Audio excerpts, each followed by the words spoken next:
Hey guys, we're gonna start working with a new medium. This is fingerprinting ink. Like if you've ever had to have your fingerprints on a document, that's a thing that happens. But we're gonna use it as like an art making material. So the first thing you're gonna do is create a value scale up top, and I am going to work from dark to light for this one because you kind of have to work with your medium, and there's no way to pick up like less fingerprint ink really with like a lot of accuracy. So I just go and I press my finger on there lightly. You don't have to press hard. And I just lay that down in the dark area first because that's the easiest one. My goal here is trying to keep it within the lines as much as possible, but also keeping it consistent all the way throughout. I don't want to have any like light spots. I'm using my finger here. You can kind of swipe and smudge. It doesn't make a huge difference, but it can help a little bit. Now, as I do my next value scale, what I want to do to adjust the actual like way that the ink appears is I can go through and I can adjust my pressure. So I'm very lightly just like tapping my finger on the paper, whereas with the darkest box I was pressing pretty hard. The other thing that you can do is start by putting down some darker ink in one area. So maybe if I tapped my finger first in like my darkest box, and then I use whatever is left to make my lighter areas. Here I'm taking just like what's left over on my finger and I'm smudging that in that box. You can see it like lightly tones it, but it's nothing crazy. And then I'm going back in and I'm trying to get rid of those visible fingerprints there. So you might have seen when I laid that down, I actually went one direction. So I went side to side or horizontal. And then after that, I went up and down. And that kind of blurred everything out. Think about like when we were using graphite a lot and you had to kind of go in different directions to get rid of those circle textures or that kind of scumbling that we were doing. Same thing with this. You want to kind of get rid of it. You don't want to see really harsh lines or anything. The goal is to have solid, even boxes. You can see I'm trying to do it there as well. The smudging doesn't do a lot because the ink does dry pretty quickly, but it does do a little bit of something. It's worth trying. But really the key to making sure that these things get lighter is knowing how much ink is on your hand. You can even dab your finger and let it dry for a second before applying it to like a box, and that will result in a lighter impression or a lighter fingerprint.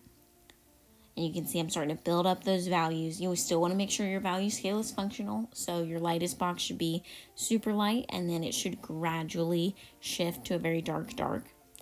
When I get to those really light ones, I like to go in and just smudge my finger as opposed to doing the fingerprints.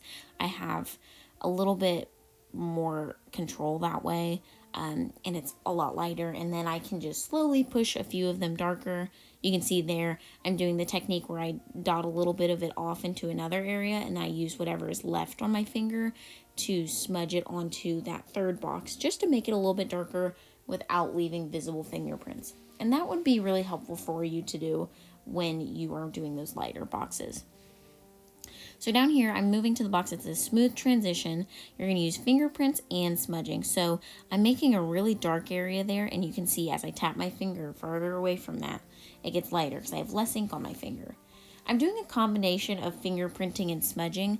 This is just to practice a smooth transition because you're not going to be just shading in boxes. We want to kind of do functional skills with this. So you can see on the left hand side I have a sphere that I kind of tested out, and I want those transitions to be soft so that you can describe the forms that you are using this medium with. So you can see once I lay my finger down, I kind of go in a circular motion. Now this section down here is where you're going to create a crisp edge. And for reference, it's kind of like making the bottom left side of our sphere where you want to see the outline of the sphere and you want to see the edge of the shape. But like we can't really outline anything. We just got to think in like values and shapes. So I'm making the edge of that really dark so it's going to contrast against the white of the paper that is still left behind. I'm trying to use almost the edge of my finger as well. To kind of crispen up that line, but it doesn't work super great. Really the key there is change up. I'm showing you the sphere so that you know why we're doing this, but really the key is to change up how you hold your paper. So, and getting different angles with your finger. I kind of like move my wrist all around to get this curve going.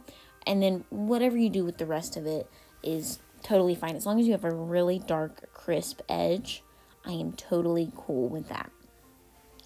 And the last thing we're going to do here shortly is talk about or show experimenting with lines. Understand that lines are going to be super imprecise with this medium because you're just using your finger.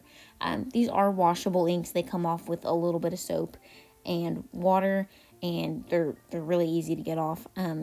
By the same vein, they should be okay if they get on clothing, but definitely be careful if you're wearing white clothing. Just because that's kind of an uphill battle anyway. You can see that the marks are kind of light and they aren't super precise. They're kind of like wider. You can't really get a crisp line. Please don't dig like your fingernails or anything in there. I attempt using a Q-tip later, and I'm just rolling it on it. I'm not like stabbing it. And that gives a little bit of a better payoff. A little bit skinnier, but still not super pigmented. You probably have to roll your Q-tip on there for quite some time. In the end, your worksheet should look like this. You are not responsible for creating a sphere unless you finish early. Let me know if you guys have any questions, and I will talk to you soon. Bye.